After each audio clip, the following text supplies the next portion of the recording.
ओम नमः सिद्धेभ्यः।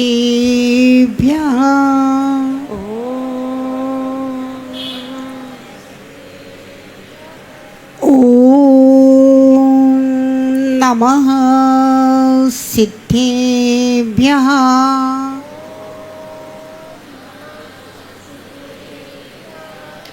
ओम नमः सिद्धेभ्यः।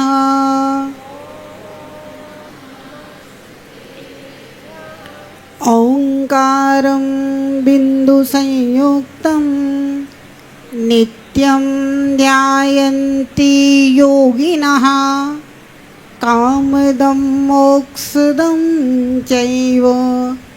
ओंकाराय नमो नमः। नमो प्रज्ञाश्रमणाय नमः श्री बालयोगिने। नमो आचार्य देवाय। नमः श्री विराग सिन्धवे। नमः श्री विशुद्ध सिन्धवे। जय बोले अनंतानंत पंच परमेष्ठी भगवान ने की। देवादिदेव 1008 से आदिनाथ भगवान ने की जय हो। देवादिदेव 1008 से चिंतामणि पार्श्वनाथ भगवान ने की जय हो। अंतिम तीर्थेश वर्तमान शासन नायक भगवान महावीर स्वामी की जय हो। परम पूज्य सर्वोच्च समाधि सम्राट गणाचार्य गुरुदेव श्री 108 विराग सागर जी महाराज की जय हो। परम पूज्य चर्या शिरोमणि पट्टाचार्य गुरुदेव श्री 108 विशुद्ध सागर जी महाराज की जय हो। अहिंसा परमो धर्म की जय हो। उत्तम क्षमा धर्म की जय हो। पर्युषण महापर्व की जय हो। बोली परम पूज्य गणेश हमने आरिका रत्न 105 विभा श्री माता जी की आरिका संघ की जय। वंदन। अहो भाद्रपदोखेयम मासो नेक व्रता करहा धर्म हेतु परो मध्य अन्य मासाम नरेंद्रवत। मल्लीनाथ पुराण में आचार्य परमेष्ठी ने कहा अहो भाद्रपदोखेयम, धन्य है यह भादवा का महीना। मासों ने एक व्रता करहा, क्योंकि इस मास में बहुत सारे व्रत आते हैं। भादों शुरू हुआ, सबके घर में शुद्ध भोजन बनना शुरू। भादों शुरू हुआ, रात्रि भोजन का त्याग शुरू। भादों शुरू हुआ, बाजार का कुछ भी नहीं खाएंगे। और महिलाएं तो स्पेशल, आज पंचमी का उपवास है, कल अष्टमी का उपवास है, परसों चतुर्दशी का उपवास है, एक फिर धूप दशमी का है, कहीं सुगंध दशमी का है। कुछ कुछ महिलाओं के तो भादों शुरू हुआ और व्रत उपवास शुरू हो जाते हैं। मासों नेक व्रता करहा, इस मास में अनेक व्रत आते हैं। धर्म हेतु परो मध्य, धर्म के निमित्त परो मध्य अंत मासिक, दूसरे जितने भी 11 महीने हैं उनमें धर्म की अपेक्षा से ये भादवा का महीना नरेंद्रवत सम्राट के समान है। जैसे 8 कर्मों का सम्राट मोहिनी कर्म, आत्मा के अनंत गुणों का सम्राट अनंत ज्ञान, ऐसे ही सभी महीनों का सम्राट भादवा का महीना। देखिए, श्रावक गर्मियों में और सर्दियों के समय व्यापार में व्यस्त रहता है और व्यापार में ही मस्त रहता है। लेकिन चातुर्मास का जो समय रहता है उस समय धंधा मंदा होता है, और जब धंधा मंदा होता है तो बनिया खुदा का बंदा होता है। बनिए को भगवान की याद तभी आती है जब दुकान ना चले। न जब तक दुकान चलेगी ना उसको घर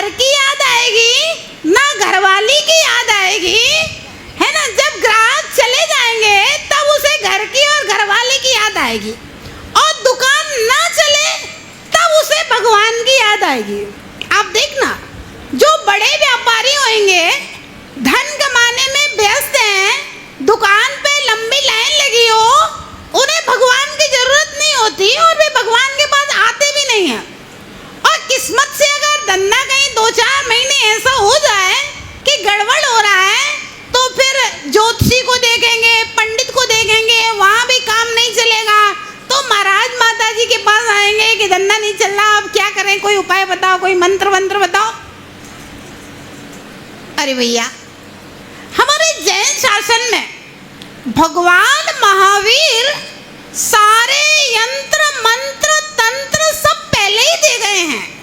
लेकिन समस्या क्या होता है, जब तक धंधा बढ़िया चलता है तब तक इंसान को भगवान की याद नहीं आती, और जब धंधा गड़बड़ होता है तब इधर उधर सिर पटकता है। अरे भाई, सुबह सुबह 365 दिन एक बढ़िया अष्टद्रव्य की थाली सजा करके, अच्छे धोती दुपट्टा पहन करके जिनेंद्र भगवान का रोज अभिषेक पूजन करो, हम गारंटी दे रहे हैं आपका धंधा कभी मंदा नहीं होगा, हमेशा चलता रहेगा। लेकिन अब वही बात है, जब तक धंधा बढ़िया चल रहा है तब तक भगवान याद नहीं आते। तो चतुर्मास के समय धंधे मंदे हो जाते हैं थोड़े से बरसात के कारण से, तो फिर श्रावकों को लगता है चलो किसी संत का चतुर्मास करा लेते हैं, धर्म ध्यान कर लेते हैं, 4 महीने पुण्य कमा लेते हैं। ध्यान रखना, जिस नगर में संत का वर्षा योग हो जाता है ना, 4 महीने लोग पुण्य कर लेते हैं, तो उस नगर में आने वाले 8 महीने व्यापार बहुत बढ़िया चलते हैं। फिर 4 महीने चतुर्मास करा लो, फिर 8 महीने का अपने जैसे वो होता है ना इन्वेटर, चार्ज कर लो, फिर बाद में 8 घंटे चलता रहेगा। तो ध्यान रहे विज्ञान नगर वालों, हर साल वर्षा योग कराया करो, 4 महीने में अपने पुण्य का इन्वेटर चार्ज कर लिया करो, जिससे 8 महीने तक वह पुण्य का इन्वेटर आपके व्यापारों में बढ़िया चलता रहेगा। और 8 महीने चल गया, फिर 4 महीने चार्ज कर लो विनोद भैया, और फिर उसके बाद में 8 महीना कमलेश भैया बढ़िया चलेगा। व्यवस्था बता दी है भैया, 4 महीने संत के सानिध्य में रहो, पूजा पाठ करो, अच्छे बढ़िया।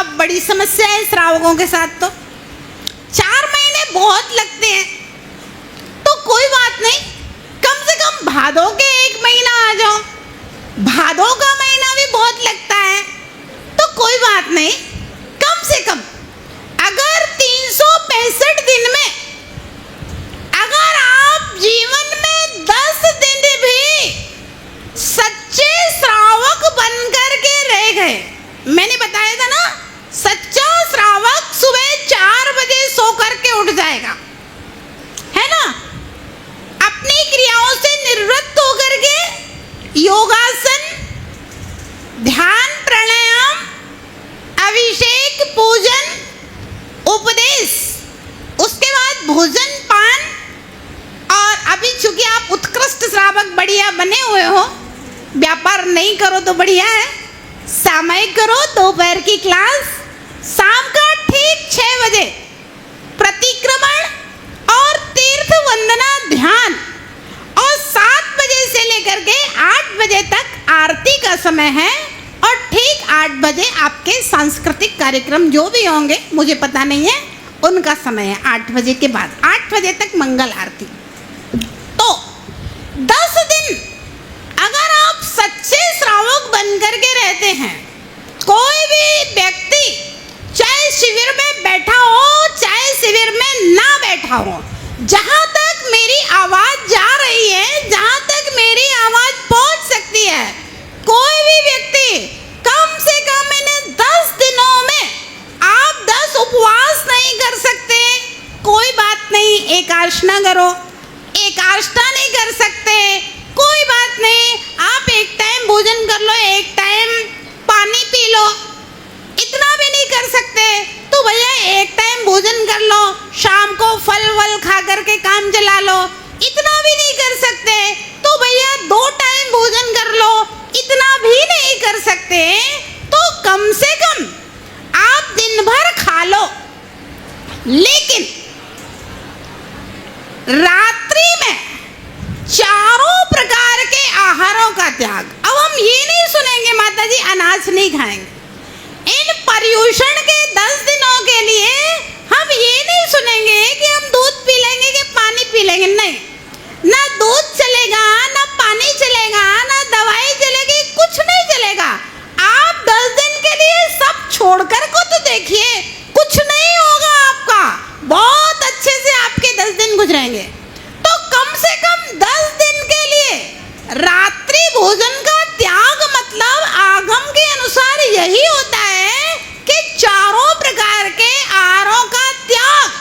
और एक बात बताना है, आगम में लिखा है अगर आप रात्रि में शाम को 6 बजे से लेकर सुबह 6 बजे तक के लिए 12 घंटे के लिए भी चारों प्रकार के आहारों का त्याग करते हैं तो आपको 10 दिन में 5 दिन के उपवास का फल अपने आप मिल जाएगा।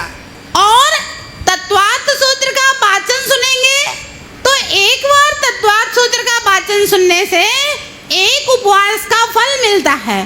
तो एक उपवास का फल 10 दिन में 10 उपवासों का फल वो मिल गया। बिना उपवास किए 15 उपवासों का फल मिल जाएगा। इसके अलावा आप जो पूजा पाठ करेंगे, ध्यान सामायिक करेंगे, उसका फल अलग से मिलेगा। मालूम सामायिक करने का कितना पुण्य होता है। एक सम्राट के लिए नरक आयु का बंद हो गया। उसने महाराज से कहा कि महाराज क्या मेरा ये बंद कट सकता है? ऐसा कौन सा पुण्य हो सकता है मेरा ये नरक गति का बंद कट जाए? संत ने कहा तुम्हारे नगर में एक व्रती श्रावक है, सामायिक प्रतिमा का धारी, अगर वो एक टाइम की सामायिक का पुण्य तुम्हें दे दे तो तुम नरक गति से कट सकता है नरक गति का बंध। वो गया उस श्रावक के पास, बोला तुम्हें कितना धन चाहिए, खजाने से ले लो, एक टाइम की सामायिक का तो पुण्य तुम मुझे दे दो। उस श्रावक ने कहा भैया सामायिक का पुण्य धन के द्वारा ना तो खरीदा जा सकता है और ना ही धन लेकर के बेचा जा सकता है। सामायिक का पुण्य तो जब तुम सामायिक करोगे तभी मिलेगा। तो सामायिक करने से, ध्यान करने से बहुत सारे कर्मों की निर्जरा होती है, क्षय होता है।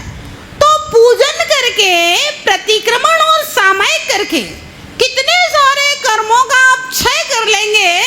इन 10 दिनों में अगर कोई 355 दिन पाप करके अगर 10 दिन भी, पूरे 10 दिन लगातार 24 घंटे धर्म ध्यान में गुजारता है, व्यापार आदि को त्याग कर देता है 10 दिन के लिए, सारे सांसारिक कार्यों को तिलांजलि देता है 10 दिन के लिए, 10 धर्मों की आराधना करता है, तो उसकी आत्मा परम पवित्र हो जाया करती है।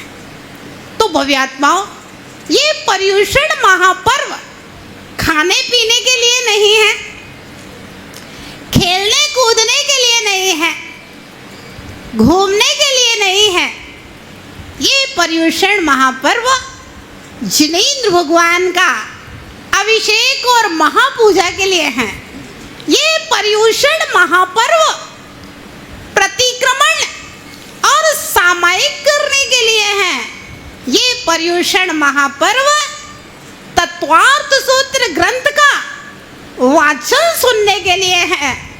ये पर्युषण महापर्व उत्तम क्षमा आदि 10 धर्मों को आत्मसात करने के लिए है। ऐसे भादों के महीने में अगर 10 दिन भी श्रावक सच्चे और अच्छे मन से भगवान की आराधना कर लेता है तो वह 355 दिन दिन के कर्मों को 10 दिन में भी काट सकता है। इतना पावर है परिणामों की निर्मलता में, भगवान की भक्ति में और ध्यान की विशुद्धि में इतना पावर हुआ करता है। आपका पुण्य कोटा नगर के विज्ञान नगर में मंगल वर्षा योग हो रहा है और बहुत बहुत आशीर्वाद के पात्र है विज्ञान नगर की कमेटी। हाँ, वर्षा योग में किसी भी काम के लिए, चाहे अध्यक्ष जी विनोद जी हो, चाहे महामंत्री अनिल जी ठोरा हो, कार्याध्यक्ष हमारे मनोज भैया जायसवाल हो, चाहे मुख्य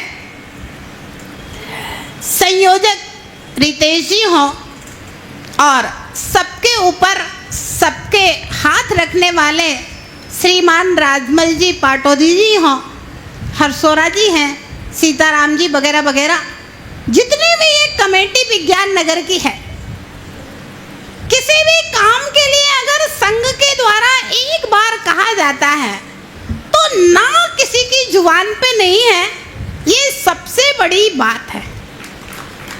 ना नहीं करते। अब वो कैसे होगा काम सिद्ध, ये बाद में देखेंगे, एक बार तो हाँ कह ही देंगे। कभी कभी हमें भी लग रहा था कि शिविर कैसा होगा। विनयश्री माता जी हमसे बोले, माता जी लोग आएंगे कि नहीं आएंगे, और हमने कहा पता नहीं लोग आएंगे कि नहीं आएंगे, आएंगे तो देखा जाएगा, नहीं भी आएंगे तो अब शिविर तो लगेगा। लेकिन यहाँ पर जब हम सुबह 5:30 बजे आए तो मैंने देखा पूरा पंडाल भरा हुआ था। बस मुझे विश्वास हो गया कि कमेटी की मेहनत सफल हो गई, क्योंकि कमेटी जो मेहनत करती है और पुण्यार्क जो द्रव्य देते हैं, उसकी सफलता आप लोग साधु संघ से धर्म लाभ लें, उसी से कमेटी की मेहनत और पुण्यार्थ के द्रव्य दान की सफलता हुआ करती है। मुझे बहुत प्रसन्नता हुई। सुबह सुबह जब हम आए तो मैंने पूरा पंडाल भरा हुआ देखा ध्यान में, तो हमने कहा बस अब तो एक कार्यक्रम और सफल हो गया, क्योंकि विज्ञान नगर का एक के बाद एक सारे कार्यक्रम सफल हो रहे हैं। पहले मंगल प्रवेश हुआ था, ऐतिहासिक मंगल प्रवेश हुआ, फिर मंगल कलश स्थापना हुई, ऐतिहासिक मंगल कलश स्थापना हुई, मोक्ष सप्तमी, रक्षाबंधन, सभी कार्यक्रम, और तत्वार्थ सूत्र की क्लास भी अपने आप में बड़ी ऐतिहासिक। भक्तामर जी की और तत्वार्थ सूत्र की क्लास, विनय श्री माता जी की आनंद यात्रा, वह भी ऐतिहासिक है। और पर्यूषण में ऐसा लग रहा था कि कैसे होगा क्या होगा, लेकिन आज मुझे विश्वास है कि यह शिविर जो है यह भी अपने आप में श्रावक संस्कार शिविर ऐतिहासिक होगा। जब इतना सब ऐतिहासिक हुआ है तो निश्चित रूप से नव दुर्गा कुवार सुदी एकम से लेकर विजयादशमी तक होने वाला कल्पद्रुम विधान भी ऐतिहासिक रूप में इसी पंडाल में संपन्न होगा। तो वो भी आत्मा, ये भादवा का महीना और पर्यूषण का पर्व खाने पीने के लिए नहीं, सोने के लिए नहीं, ये तो समय पास करने के लिए नहीं, ये तो पाप काटने के लिए है, जाप करने के लिए है, आत्मा को विशुद्ध बनाने के लिए है। और ये पर्यूषण महापर्व शाश्वत महापर्व है, क्योंकि 10 लक्षण धर्म शाश्वत धर्म है, इसलिए ये 10 दिन भी शाश्वत पर्व के रूप में 170 कर्म भूमियां हैं। 5 भरत क्षेत्र की, 5 ऐरावत क्षेत्र की, 160 विदेश क्षेत्र की जो कर्म भूमियां हैं, 170 आर्य खंडों में यह पर्यूषण महापर्व मनाया जा रहा है। और अनादिकाल से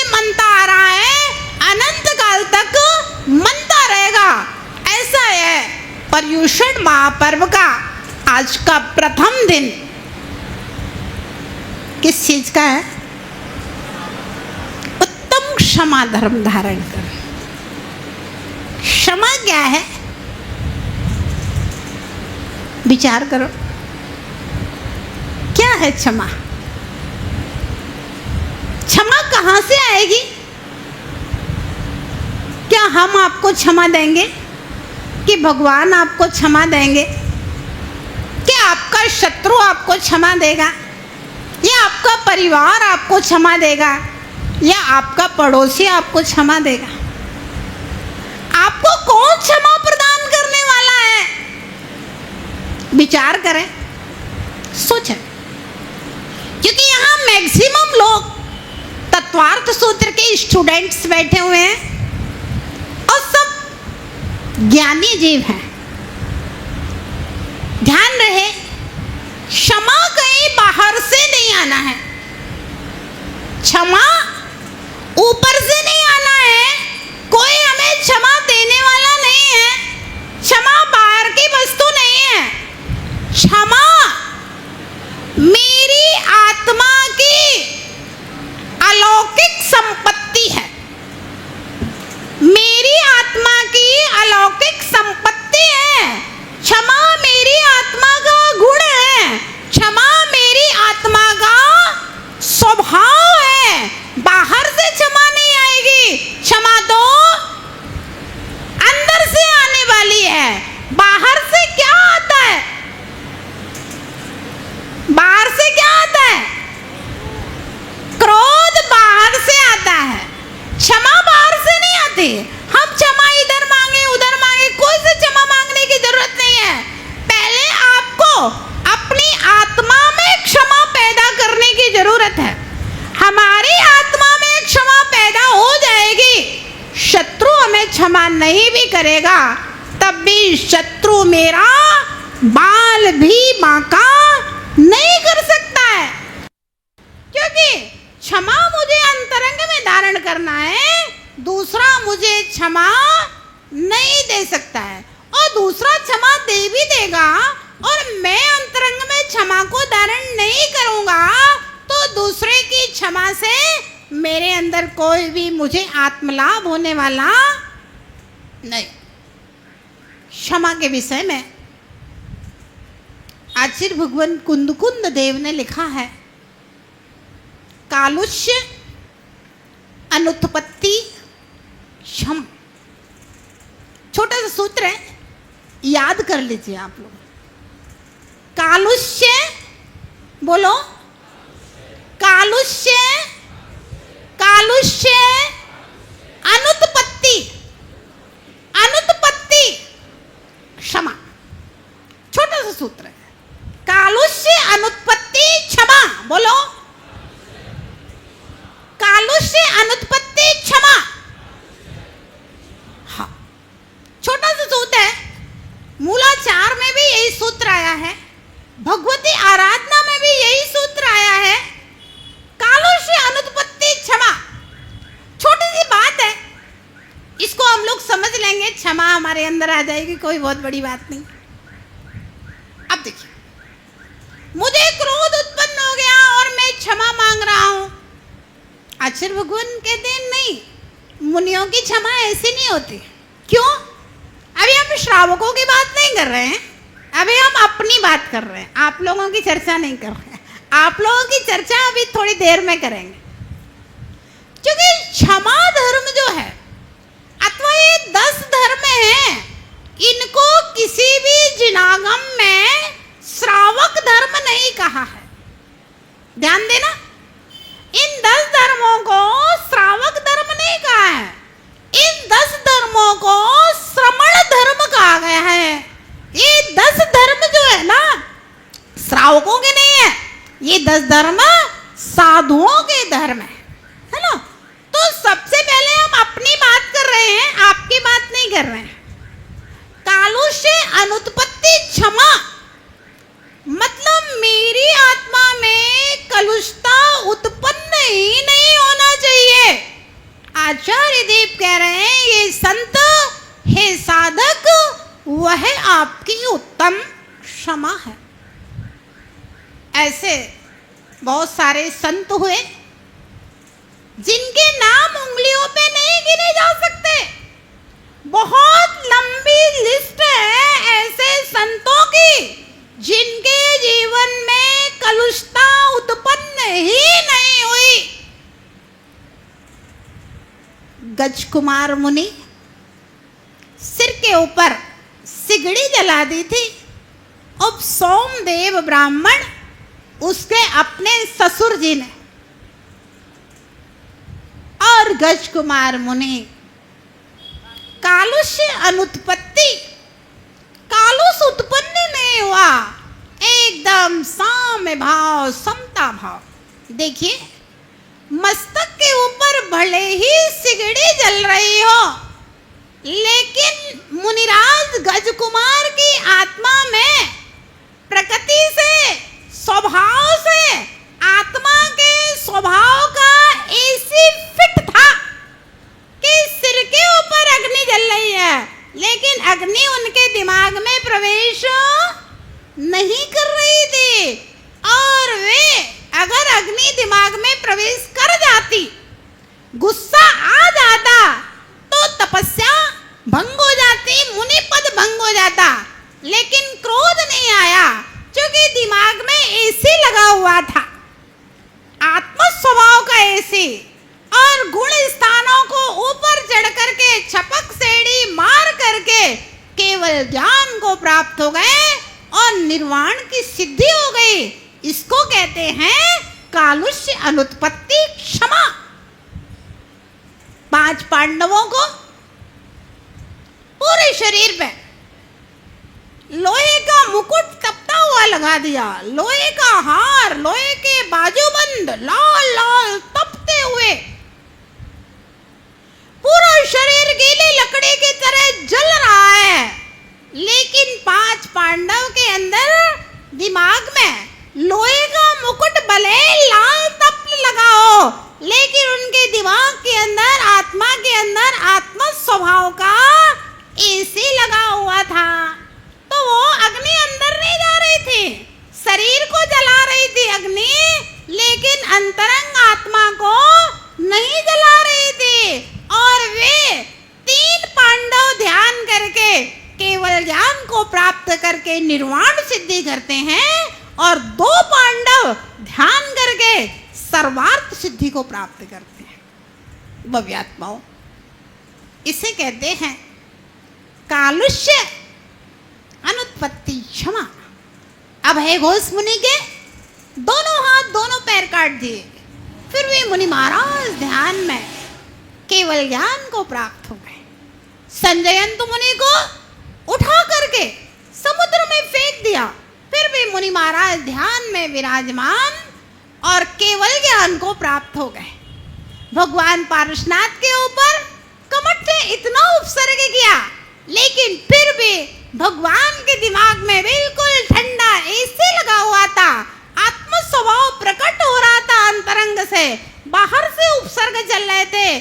पता चला गुणस्थान को ऊपर चढ़ के श्रेणी मार करके भगवान पारसनाथ केवल ज्ञान को प्रकट कर दिया। भव्यात्माओं, इसे कहते हैं कालुष्य अनुत्पत्ति क्षमा। बहुत लंबी लिस्ट है ऐसे महापुरुषों की, हमने 10-20 नाम आपको बता दिए हैं। बहुत लंबी लिस्ट है, हम लोग गिनती नहीं कर सकते कितने मुनियों ने इस उत्तम क्षमा धर्म को धारण करके केवल ज्ञान प्राप्त किया है और निर्वाण की सिद्धि प्राप्त की है, और कुछ मुनियों ने समाधि मरण करके स्वर्गों की विभूति को प्राप्त किया है। बहुत लंबी लिस्ट है। आज इस उत्तम क्षमा धर्म के दिन परमात्मा से प्रार्थना करते हैं कि हे भगवान, मेरे जीवन में भी ऐसा क्षमा धर्म आए कि कलुषता उत्पन्न ही ना हो। वह दिन कब आए जब पांडवों जैसी, गजकुमार मुनि जैसी समता अपने जीवन में आ जाए, उत्तम क्षमा धर्म धारण कर ले। ये तो थी संतों का उत्तम क्षमा धर्म। आपके साथ वार्तालाप कर लेते हैं। भैया अभी अपन पूजा करेंगे। उत्तम क्षमा गहो रे भाई, ई भव जस पर भव सुखदाई, गाली सुन मन खेद न आनो, गुण को अवगुण कहे अयानो। ऐसा ना हो कि मंदिर में तो उत्तम क्षमा गहो रे भाई, ई भव जस पर भव सुखदाई, और अभी भोजन करने के लिए बैठेंगे, दाल में नमक नहीं हुआ, सासू घर गई और बहू ने अच्छी बढ़िया एकादशी की व्यवस्था नहीं की तो खूब लड़ी मर्दानी, वो तो झांसी वाली रानी। नहीं, संत जन जब इतनी बड़ी क्षमा धारण कर सकते हैं तो हम लोग श्रावक हैं, कम से कम छोटी मोटी क्षमा तो धारण कर ही सकते हैं। क्रोध मत करो, थाली को सुदर्शन चक्र की तरह मत फेंको, भैया नमक मांग लो। अरे नमक मांगने से काम चल सकता है तो गुस्सा क्यों कर रहा है? ध्यान दें, स्वावलंबन शांति का बहुत बड़ा उपाय है। जितने आप परावलंबी होते जाएंगे उतनी ज्यादा कसायों की समस्या बढ़ती जाएगी, और जितने आप स्वावलंबी बनेंगे उतना ज्यादा आप स्वस्थ, सुखी और शांतिमय जीवन जिएंगे। बहुत बड़ा सूत्र है स्वावलंबन और मितव्ययता। स्वावलंबन और मितव्ययता। स्वावलंबी रहेंगे तो अपने आप कम खर्चा होगा, और परावलंबी होंगे तो अपने आप आपका खर्चा बढ़ जाएगा। दोनों समस्या, एक धन की समस्या, दूसरा दूसरे को झेलने की समस्या। कुछ लोग क्या करते हैं, पति भी बाहर काम कर रहा है और पत्नी भी बाहर काम कर रही है, अब दिन भर के लिए एक नौकर नौकरानी परमानेंट रख लिया। क्या हुआ भैया? आपको शांति रहेगी कि अशांति रहेगी? बताओ। पति बाहर काम कर रहा है, पत्नी भी बाहर काम कर रही है, आपने घर के काम के लिए, बच्चे को संभालने के लिए एक जोड़े को रख लिया है। उन्होंने कहा आदमी बाहर का काम कर देगा, औरत घर का काम कर देगी तो अपने शांति रहेगी। अब आप हमें ये बताइए, आपने शांति को रखा है कि अशांति को पैसे देकर मोल ले रहे हो? ये बता दो भैया। ध्यान दे, एक पति कमाने वाला है और पत्नी ने घर के काम कर लिए, तो क्या हुआ? आप स्वावलंबी हो गए और मितव्ययी हो गए, दोनों काम आपके सिद्ध हो गए। और पत्नी आत्मीयता के साथ में जितने अच्छे से घर के काम करेगी, कम खर्चे में काम चला लेगी, सारे काम व्यवस्थित करेगी, उतने अच्छे से काम नौकरानी कभी नहीं करेगी।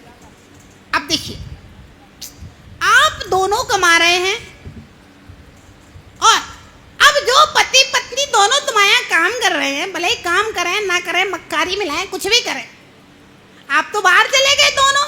अब वो क्या कर रहे हैं आपको क्या पता? अब वो तो आराम से एसी चला करके सोएंगे, आप तो बाद में आओगे।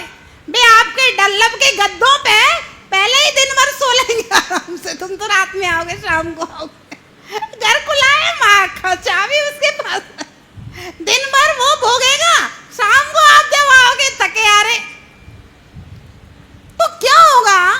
आपके पास दो फैमिली का खर्चा हो गया। ऐसे एक फैमिली का खर्चा था, आप दो कमाने वाले थे, उनके पूरे परिवार का खर्चा आपके मत्थे आ गया, अच्छे से दोगे तो ठीक, नहीं तो चोरी करके लेगा। एक तो ये समस्या हो गई। दूसरी समस्या क्या है, आज के समय में किसी का विश्वास नहीं है। कितनी घटनाएं आप लोग मोबाइल में न्यूज में सुनते होंगे, कितनी घटनाएं अखबार में देखते हैं हम लोग कि वो नौकर पूरा घर को सफाया करके चला गया, वो नौकर ज्वेलरी चुरा रही, पैसा चुरा लिया, ये चुरा लिया, वो चुरा लिया। दूसरी बात ये, नौकर कभी भी आपके बच्चे की अच्छे ढंग से परवरिश नहीं कर सकता है।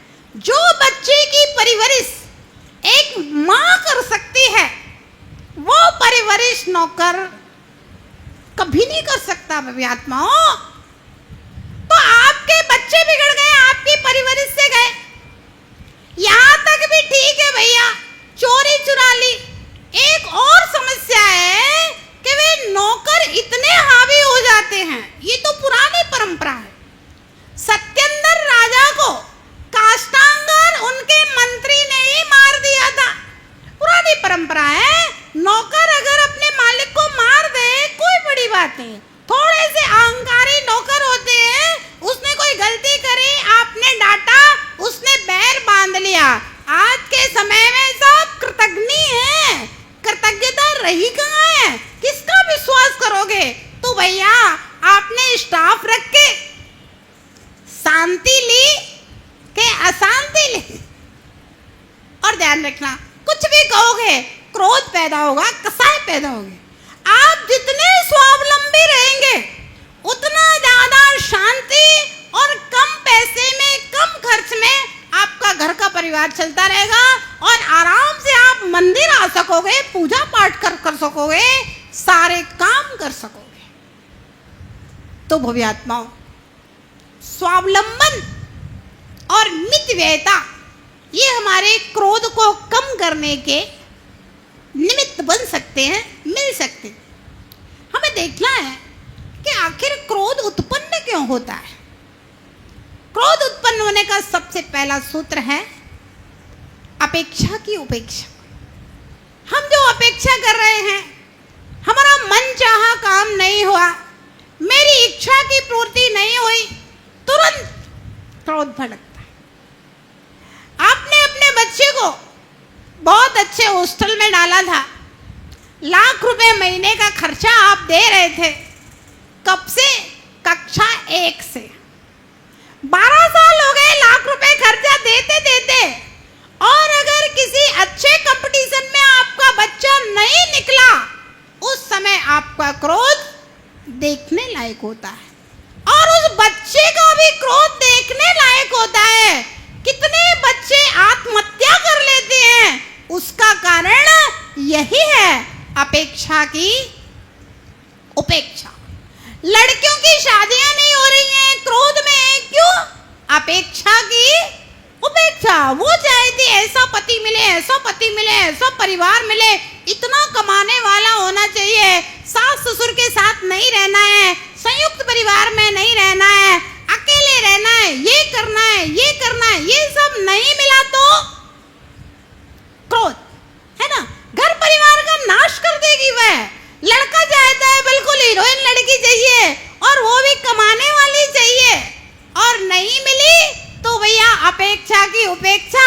जो घर में पत्नी आई है ढंग से बात नहीं करेगा, जो पति मिला है उससे ढंग से बोलेंगे चालेंगे नहीं, और पता चलेगा लड़ाई होकर के साल 6 महीने में तो अलग अलग। अब रहो जिंदगी भर अलग अलग। दूसरा विवाह कर लिया, साधु संत आहार नहीं लेंगे, दूसरा विवाह कर लोगे, और भी समाज में वो प्रतिष्ठा थोड़ी ना रहती है। हाँ, कोई परिस्थिति कारण हो तो बात अलग है, बिना मतलब लड़ाई झगड़ा करोगे कुछ भी होने वाला नहीं है। ये जितने भी डाइवोर्स हो रहे हैं, जितने भी पहले बहुओं को जलाया जाता था, सासें जलाती थी, अब सासों को बेचारी बहुएं अग्नि में भले ही नहीं जलाने, लेकिन उपेक्षा की अग्नि में और क्रोध की अग्नि में तो जला ही रही हैं। तो ये क्या है? अपेक्षा की उपेक्षाएं, क्रोध भड़कता है।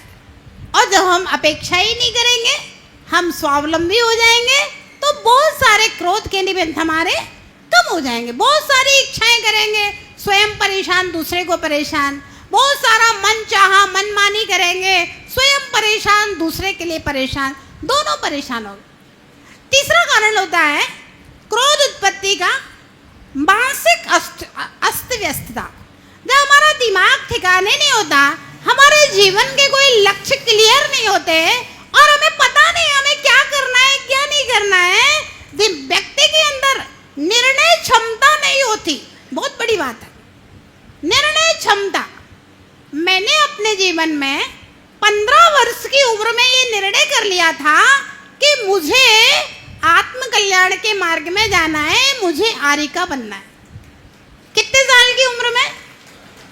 15 साल की उम्र में ये निर्णय कर लिया था कि मुझे साधना के पथ पर जाना है, साधु बनना है। और आजकल के बच्चे 25-30 साल तक सोच नहीं पाते कि मुझे करना है। 25 साल के व्यक्ति से पूछे तेरी शादी हो गई? नहीं, बोले अभी तो शादी करनी नहीं है, अभी तो हमने सोचा ही नहीं है। सोचेंगे जब 30-35 साल का हो जाएगा तब वो सोचेगा, और उसके बाद में ना लड़की मिलने वाली ना लड़का मिलने वाला, फिर कंप्रोमाइज करो लड़ाई झगड़ा करके, अलग अलग, सारा जीवन अस्त व्यस्त। मानसिक रूप से जो व्यक्ति अस्त व्यस्त रहता है, जिन लोगों की निर्णय क्षमता सही नहीं होती है, कहते हैं मंदरिया आदमी और जीभ चटो लुगाई। मतलब स्त्री हो उसकी जीभ चटू हो तो वह कभी किसी काम में सफल नहीं होगा, उसका दिमाग अस्त व्यस्त रहेगा। और मंदरिया आदमी आज कुछ सोचेगा, कल कुछ सोचेगा, परसों कुछ सोचेगा। जैसे बच्चे होते हैं ना, उनको लगता है, कभी लगता है डॉक्टर बने, कभी लगता है इंजीनियर बन जाए, कभी लगता है सीए कर ले। भैया ये कुछ नहीं करेंगे, ये खाली सोचते रहेंगे। जो आदमी सोचता रहे कि साधु बने कि शादी करें, सोचता रहे 30 साल तक कि हम साधु बने कि शादी करें, भैया ये ना साधु बनेगा ना ढंग से शादी करके गृहस्थी निभा पाएगा। ये दोनों काम नहीं कर पाएगा क्योंकि इसकी निर्णय क्षमता नहीं है।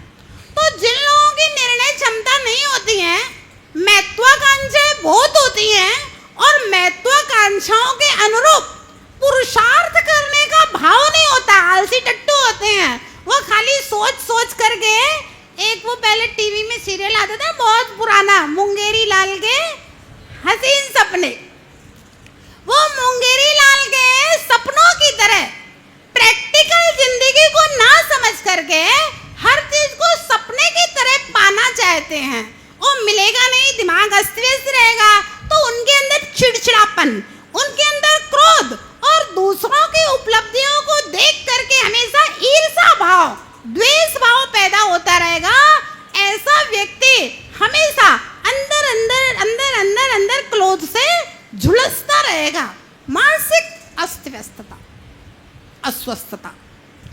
व्यक्ति ज्यादा लंबे समय तक बीमार होता है ना, और पड़ा पड़ा रहे, है ना, जिसको काम करने की आदत हो, अब उसको बेड पे डाल दो, डॉक्टर कह दे कि भैया डिस्क स्लिप हो गई है, आप 6 महीने तक आप तो बेड रेस्ट करो, तो उसके लिए तो बेड रेस्ट करना बड़े संकट वाला काम हो जाएगा। अनिवार्य तो है, बेड रेस्ट तो करना पड़ेगा, कोई उपाय नहीं है, लेकिन बहुत बड़ा संकट हो जाएगा। कोई ऐसे बीमार हो जाए कि उठ ही नहीं पाए, चल ही नहीं पाए, कोई अच्छा खासा बोलने वाला आदमी होए और उसको एक साइड से लकवा है, वो बोल ही नहीं पाए। एक सज्जन थे, एक जगह हम लोग थे, बहुत अच्छी स्पीच देते थे, एक नंबर स्पीच देते थे। उनको कभी भी किसी भी कार्यक्रम में कभी भी कैसे भी माइक पकड़ा दो, पूरी सभा को एकदम बांधने की कला उनके अंदर थी। उनको क्या हुआ, लकवा लग गया एक साइड में। अब लकवा लग गया तो एक साइड का वो एकदम से हो गया। अब वो बोले भी तो ऐसे थोड़ा ऐ करके बोलने लगे, बाइक पे बोलने का तो काम खत्म ही हो गया। अब वो बोल नहीं पाते थे तो उनको इतना चिड़चिड़ापन, उनको इतनी गुस्सा आती थी कि हम क्या कर दें, है ना। तो अस्वस्थता, कभी कभी अस्वस्थता भी क्रोध का, चिड़चिड़ेपन का कारण हो जाती है। और दूसरा बात, खान पान का प्रभाव। सादा खाओगे, उबला हुआ खाओगे, फल ज्यादा खाओगे, पानी की वस्तुएं खाओगे, सिंपल भोजन करोगे तो आपके अंदर अच्छे अच्छे विचार आएंगे, मन शांत रहेगा, तन शांत रहेगा।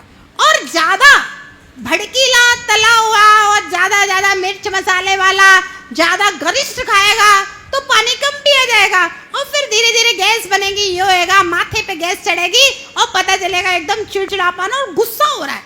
तो इस प्रकार से भोजन भी जो हम करते हैं वह भी क्रोध का कारण हो सकता है। और भी बहुत सारे क्रोध के निमित्त हो सकते हैं। जितने लोगों के जीवन में क्रोध उत्पन्न होता है उतने निमित्त हो सकते हैं, लेकिन निमित्त मिलने पर भी मुझे गुस्सा ना आए वह है क्षमाधन।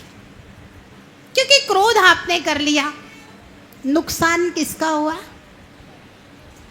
सामने वालों को तो ठीक है, कर्म का उदय है, हम निमित्त बन गए क्रोध करके, लेकिन नुकसान किसका हुआ? कर्म बंध मुझे हुआ। तो अगर मैं क्षति से बचना चाहता हूं, नुकसान से बचना चाहता हूं, तो क्षमा धारण करने में दूसरे का फायदा नहीं है, क्षमा धारण करने में मेरा अपना ही फायदा है। तो क्षमा धारण करें। कैसे हो सकती है क्षमा धारण? सबसे अच्छा उपाय तत्व चिंतन। तत्वार्थ सूत्र पढ़ रहे हैं, सब तत्व चिंतन वाले। मेरे जीवन में जो भी होना है, जो भी हुआ है, सब मेरा कर्म का उदय है, दूसरे का कहीं किसी प्रकार का कोई भी दोष नहीं है। जब हम ऐसा सोचेंगे तो आप अपने कर्मों से लड़िए, अपने कर्मों पर क्रोध कीजिए, दूसरे के ऊपर क्रोध नहीं कीजिए। अब इतना चिंतन तो सबके जीवन में आता नहीं है। क्या किया जाए भैया? जब बात खिंचने लगे ना तो दूर दूर हो जाओ, स्थान छोड़ दो। आज नहीं, अब समझ में नहीं आ रहा है, थोड़ा सोच के जवाब देंगे, 2 दिन बाद बात करेंगे। तो समय का परिवर्तन करने से हमारा भी दिमाग ठंडा होगा, अगले का भी दिमाग ठंडा होगा और बात टल जाएगी।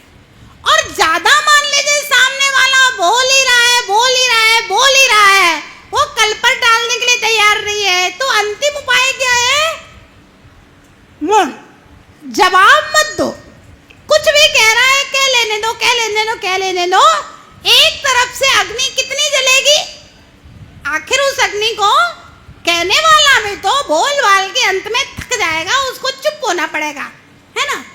तो मौन ले लीजिए, आप शांत हो जाइए, उसको जो कहना है सो कह लेने दो। 2 दिन बाद बैठ करके शांति पूर्वक बैठ करके बात करेंगे, है ना? इस प्रकार से समय का परिवर्तन, जवाब नहीं देकर मौन धारण कर लेना, तत्व का चिंतन, अपने कर्म के उदय का चिंतन करना, अथवा जब भी गुस्सा है तो अपने अंदर गर्मी बढ़ती है। अब आप अकेले ही हैं, आपको गुस्सा अंदर से आ जा रही किसी के ऊपर, तो आप डबोकार मंत्र पढ़ करके ठंडा पानी पी लीजिए, उससे भी आपका गुस्सा शांत होगा। आपके अगर तामसिक वृत्ति है, आपको जबरदस्ती गुस्सा आता है, तो आप थोड़ा सा खाने पीने में सुधार कीजिए, है ना? फल और उबला भोजन करना, सादा भोजन करना शुरू कीजिए। ज्यादा मिर्च मसाले वाला, तड़के वाला, भड़कीला भोजन थोड़ा सा कम कीजिए। इन सब चीजों को करते करते आपका क्रोध कम उत्पन्न होगा। दूसरी बात यह है, अगर मेरा जीवन अस्त व्यस्त है, क्योंकि पुरुषों के अंदर अक्सर होता है, अगर व्यापार की कोई समस्या है तो पुरुष का दिमाग 24 घंटे, चाहे वो सो रहा हो, चाहे खाना खा रहा हो, चाहे वो कुछ भी कर रहा हो, उसका दिमाग अस्त व्यस्त रहेगा। अब वो गुस्सा कभी मम्मी पे निकालेगा, कभी पापा पे निकालेगा, कभी बच्चे पे निकालेगा, कभी पत्नी पे निकालेगा, कभी स्टाफ पे निकालेगा, कभी ग्राहक पे निकालेगा, कभी व्यापारी पे निकालेगा, कभी ऑफिसर पे निकालेगा, कभी कुछ नहीं है तो सामान के ऊपर ही निकालेगा गुस्सा, और ज्यादा हो जाएगा तो गुस्सा अपने ऊपर भी निकाल सकता है, ऐसा भी होता है। तो इसके लिए भगवान महावीर ने कहा है, न्याय नीति पूर्वक व्यापार करें। न्याय नीति पूर्वक, हमारे पास कम पैसा है तो हम कम पैसे में शांति से जीना सीखें। एक लेखक ने लिखा है, जिस व्यक्ति को कम पैसे में सुखी रहना नहीं आता, शांति से जीना नहीं आता, उसके लिए अगर पैसे का ढेर लगा दिया जाए तब भी वह सुखी नहीं रह सकता, वह शांति से नहीं जी सकता। क्योंकि हमारी आवश्यकताएं तो बहुत छोटी सी हैं, थोड़ी सी हैं, लेकिन हमने उन आवश्यकताओं को बहुत बड़ा कर लिया है और उनके लिए हम निरंतर निरंतर निरंतर परेशान रहते हैं। तो इसलिए अपनी आवश्यकताओं को सीमित करें, अपने व्यापार को व्यवस्थित करें। जितना हम कमाते हैं, कहा है कुवत कम गुस्सा ज्यादा, कुवत कम गुस्सा ज्यादा लक्षण है पिट जाने का, और आमद कम खर्चा ज्यादा लक्षण है मिट जाने का।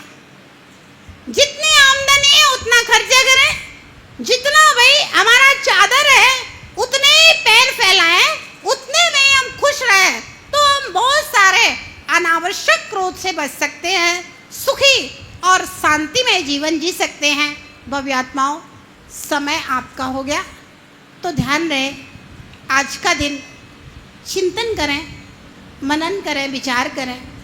मेरे जीवन में कब कब क्रोध आता है, क्यों आता है, कैसे आता है, मैं उन क्रोध के कारणों को कैसे अपने जीवन में कम कर सकते हैं, क्या हम अपने जीवन में उपाय करें जिससे हम शांतिमय और सुखमय जीवन जी सकें। और ऐसा चिंतन करें, विचार करें, मनन करें, मंथन करें और अपनी दैनिकचर्या को, अपने जीवन को परिवर्तित करने का प्रयास करें। और ये श्रमण धर्मों को अपने जीवन में कुछ न कुछ मात्रा में, अंश मात्र सही जीवन में उतारने की प्रयास करें, जिससे हमारा यह पर्युषण महापर्व सार्थक और सफल हो सके।